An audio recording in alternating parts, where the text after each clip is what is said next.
7e semaine, embrasser la présence physique.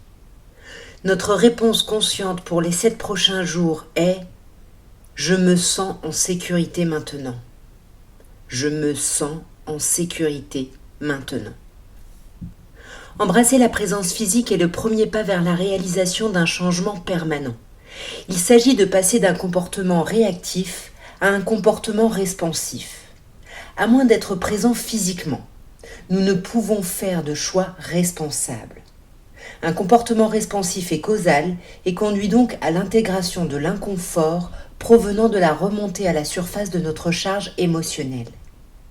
Si nous ne sommes pas présents dans notre corps, notre mental se disperse. Notre conscience flotte alors dans un lieu conceptuel appelé le passé ou le futur.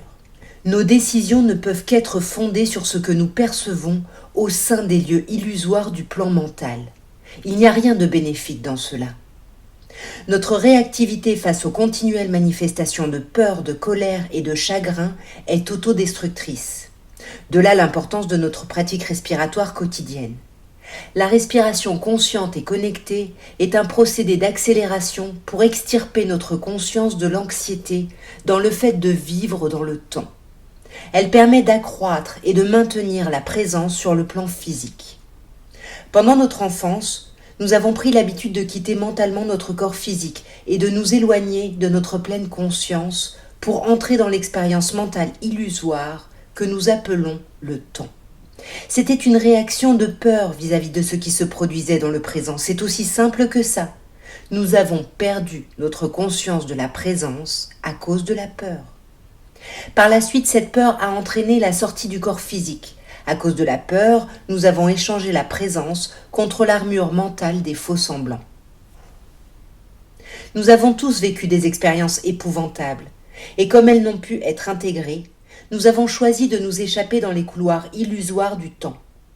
Dans ce mirage construit mentalement, nous faisons comme si tout allait bien, ou tout ira bien.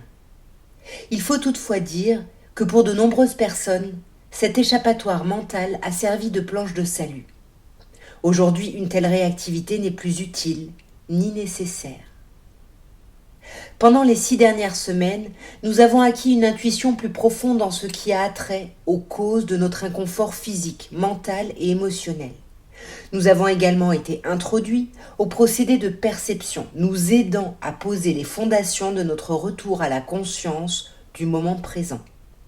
Grâce à l'application régulière du procédé d'intégration émotionnelle, nous sommes déjà en train de transformer notre approche réactive en une approche responsive. Désormais, il nous est moins difficile d'envisager la possibilité que les expériences éprouvantes et effrayantes qui nous ont obscurcis par le passé soient en réalité des opportunités déguisées en vue de notre croissance et de notre progrès. Ce sont nos ressources émotionnelles encore non exploitées. Il est possible que nous soyons incapables de le percevoir aussi longtemps que nous sommes encore attachés aux effets de ces expériences causales.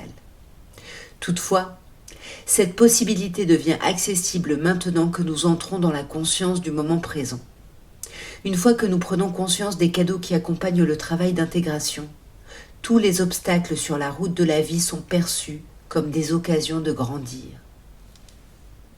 Réaliser cela demande de vouloir expérimenter qu'il en soit ainsi, ce qui est très différent de le souhaiter, de l'espérer ou de vouloir croire que c'est vrai.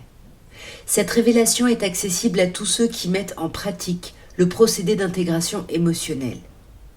Avec chaque charge émotionnelle intégrée, nous gagnons l'accès à des ressources émotionnelles dont la capacité énergétique insuffle à notre expérience un mouvement authentique. À partir de là, notre passé n'est plus à craindre, comme quelque chose envers lequel nous avons des ressentiments. Il devient une occasion d'évolution personnelle. À un certain stade, il devient difficile de ne pas accepter que toute cette expérience est un arrangement brillamment construit.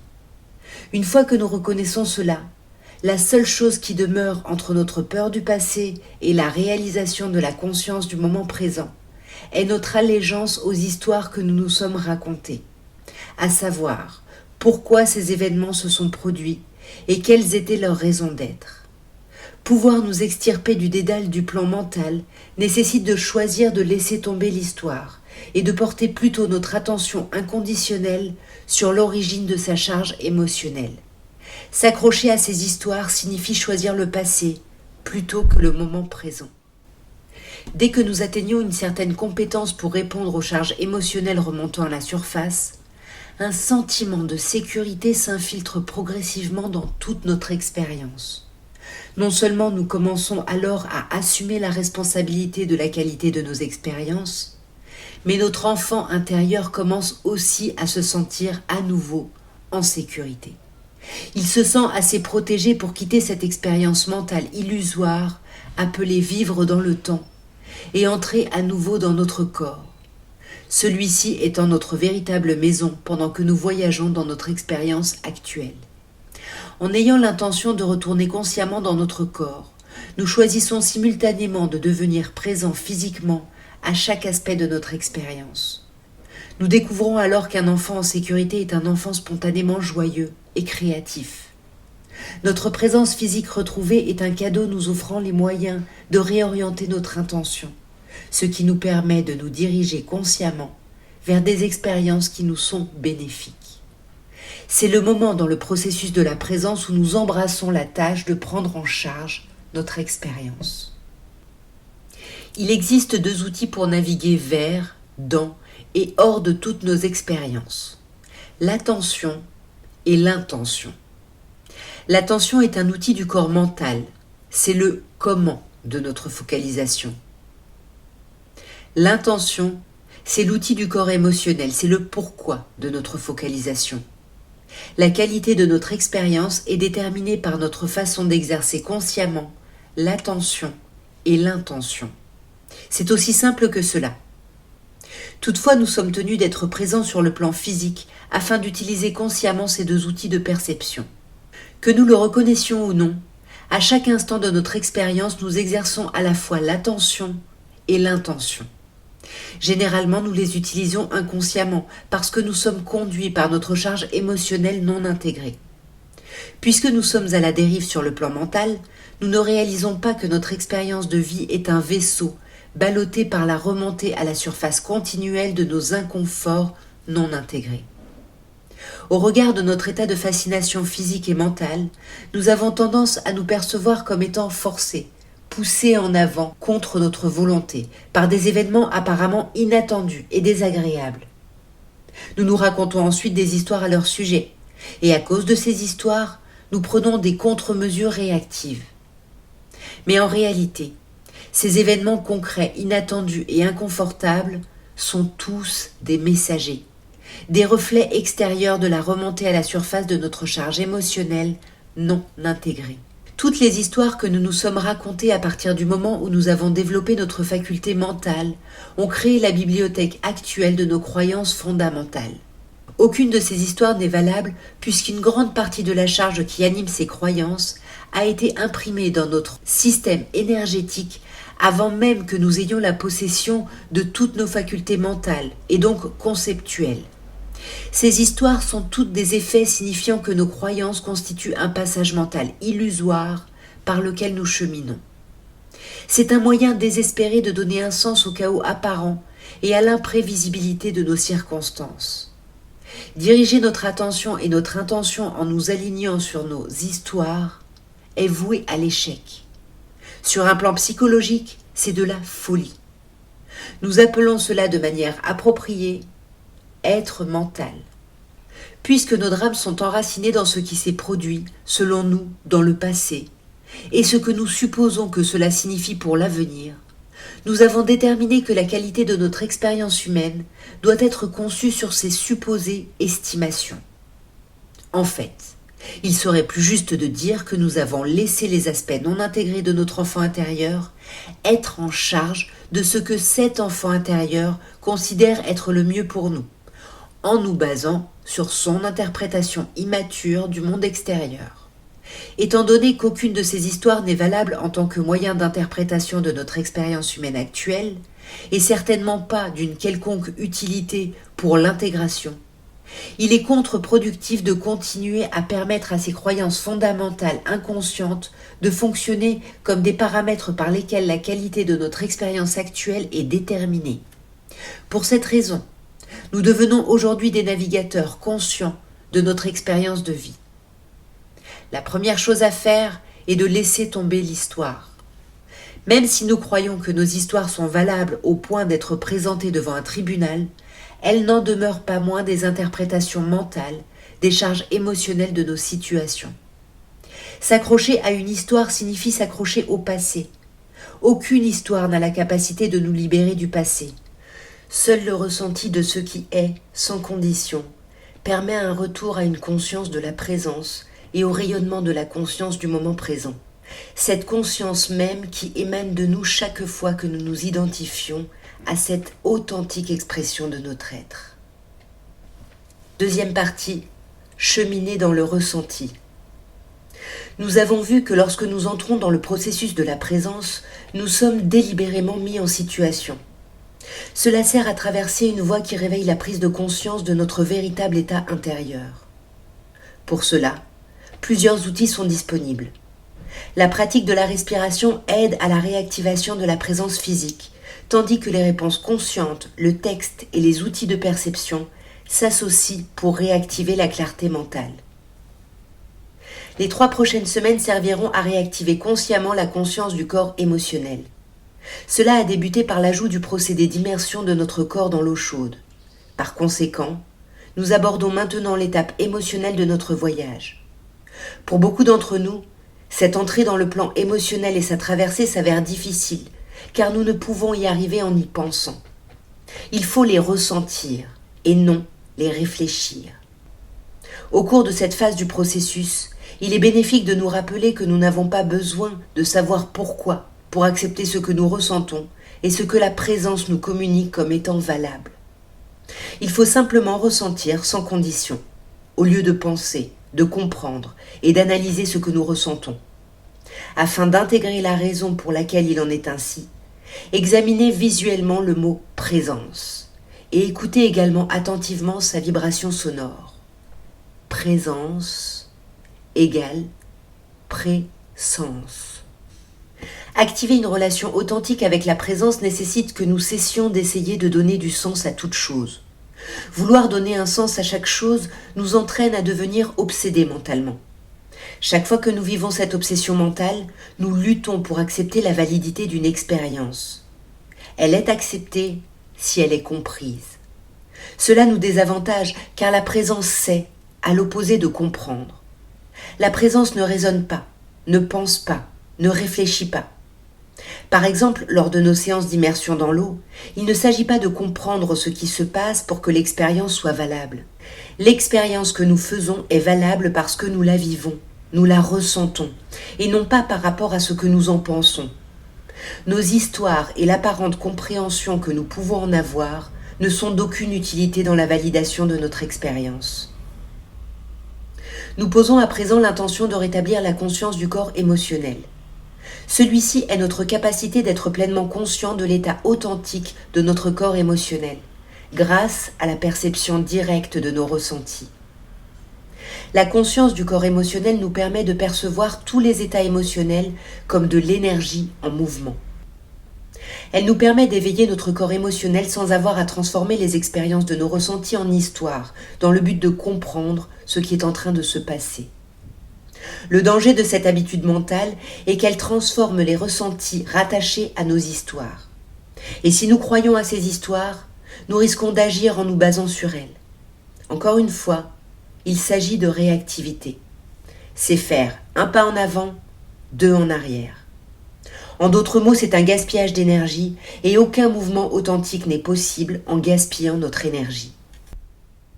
Une fois que nous avons la capacité de ressentir sans qu'une histoire soit racontée à propos de ce que nous ressentons ou de la raison pour laquelle nous le ressentons ou encore de la validité de cette expérience humaine, notre capacité à intégrer les charges émotionnelles s'accélère. Une transformation de la qualité de notre expérience ainsi que des ajustements de notre capacité à percevoir seront à la hauteur de cette accélération. Développer la capacité de ressentir sans se raconter simultanément des histoires nous permet d'entrer consciemment dans la conscience et de maintenir sa fréquence. Le fait de comprendre ne nous dote pas de la conscience vibratoire, car la conscience vibratoire ne peut être comprise. Elle peut seulement être expérimentée directement. Pendant que nous évoluons tout au long de cette prochaine étape de notre voyage dans la conscience du moment présent, nous devons nous attendre à continuer d'essayer de réfléchir à la manière de traverser tout ce qui nous arrive. Il est naturel de vouloir comprendre. Toutefois, notre impulsion habituelle, qui est d'essayer d'appréhender et d'organiser mentalement ce qui se passe, nous entraîne à expérimenter différents degrés de confusion. À mesure que nous progressons de la 7e à la 10e semaine, il est utile que nous restions conscients de ceci. Expérimenter un sentiment de confusion mentale s'avère bénéfique maintenant que nous pénétrons plus profondément au sein de la véritable condition de notre corps émotionnel. C'est un signe de progrès et une indication que le corps mental nous a emmenés aussi loin qu'il le pouvait. Le corps mental a, au sens figuré, touché le fond. La confusion nous est utile car elle nous empêche de faire une irruption mentale sur le plan émotionnel. En nous autorisant à ne pas avoir à comprendre une expérience pour qu'elle soit valable, nous nous assurons un parcours plus doux, moins frustrant dans cette portion du voyage. En apaisant la confusion mentale intérieure, en l'acceptant comme une nécessité temporaire et comme un signe de progrès, nous évitons de nous livrer à un drame inutile. Il n'y a rien de mal à nous sentir confus. Nous pouvons ressentir la confusion sans pour cela imposer quelque condition que ce soit à l'expérience. Tandis que nous commençons la 7e semaine par la séance d'immersion dans l'eau, on nous demande d'être dans le ressenti jusqu'à la 10e semaine. En le faisant, nous apportons plus de conscience et de dextérité au corps émotionnel. Nous le réveillons et nous nous y éveillons. Ce surplus de conscience diminue notre réactivité vis-à-vis de la charge émotionnelle, car il permet à la présence de nous soutenir dans toute situation. En nous immergeant dans l'eau chaude, nous amenons intentionnellement la chaleur manifestée par notre résistance vis-à-vis de la charge émotionnelle à se confronter à la chaleur de l'eau, et ce, de manière subtile au début. L'une est authentique, l'eau, et l'autre est un faux semblant, notre résistance émotionnelle. Ces deux états de chaleur fusionnent, et à moins que l'un d'eux ne cède la place à l'autre, nous ressentons un état croissant de mal-être et de claustrophobie. Et le genre d'histoire que nous nous racontons est que quelque chose de terrible va se produire. En fait, ce que nous ressentons est le contenu de notre charge émotionnelle, faisant surface afin d'être intégré par notre attention inconditionnelle. Alors que nous sortons de l'eau et entrons dans notre séance de respiration, cet échange d'éléments chauds demeure juste sous la surface de notre conscience. En restant présent au ressenti de cet aspect de l'expérience, nous y amenons la présence et l'intégration commence. Cette expérience d'intégration se manifeste physiquement par des sensations corporelles, mentalement par des pensées et émotionnellement par des expressions de peur, de colère et de chagrin. En ressentant tout ce qui se déroule de manière inconditionnelle, cette charge est progressivement libérée de notre corps émotionnel. Il est possible que cela se traduise par une accumulation de chaleur dans notre corps, accompagnée de transpiration, suivie d'une décompression soudaine et d'un refroidissement. Pendant ce moment de refroidissement, une partie de notre drame intérieur se détache, tandis que le faux semblant est remplacé par une augmentation de la présence. Ce processus d'intégration s'accomplit également pendant notre pratique respiratoire quotidienne. Nous pouvons donc éprouver une augmentation de vagues de chaleur qui ensuite disparaissent pour laisser place à un peu plus de fraîcheur que d'habitude. Il s'agit de la remontée à la surface et de la libération de la charge émotionnelle. Cet échange de chaleur se produit également lorsque nous nous autorisons simplement à ressentir ce qui est de manière inconditionnelle, surtout si nous n'avons aucune réaction lorsque nous ressentons des états émotionnels profondément inconfortables. Faire une séance d'immersion dans l'eau chaude équivaut à drainer une partie du poids de notre bagage émotionnel passé. Si nous avons l'impression d'avoir suffisamment d'espace pour respirer, nous savons que nous avons consciemment libéré une partie de la charge émotionnelle.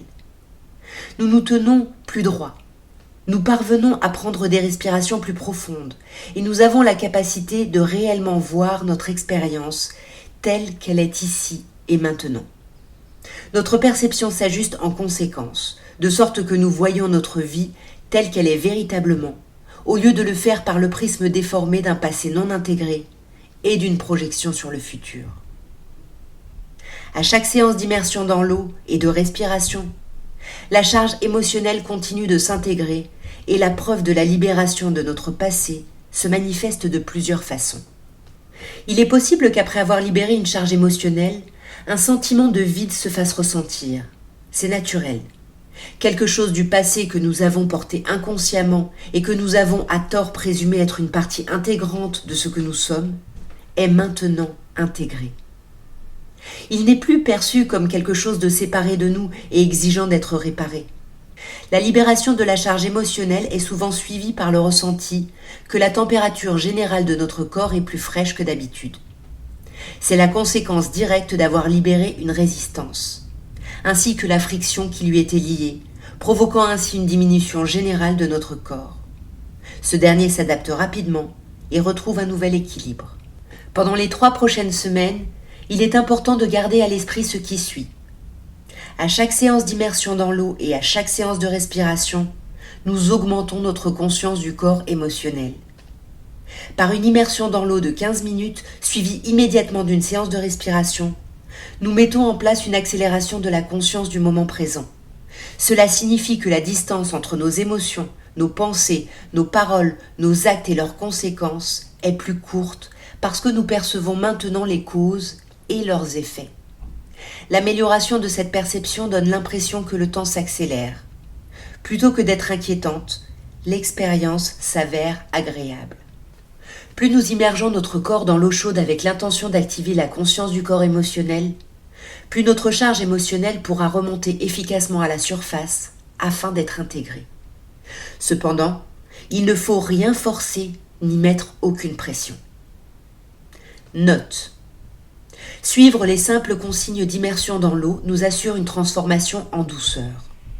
Nous sommes maintenant sur la bonne voie pour rétablir l'ouverture du canal avec la présence, et cela n'a rien d'ordinaire.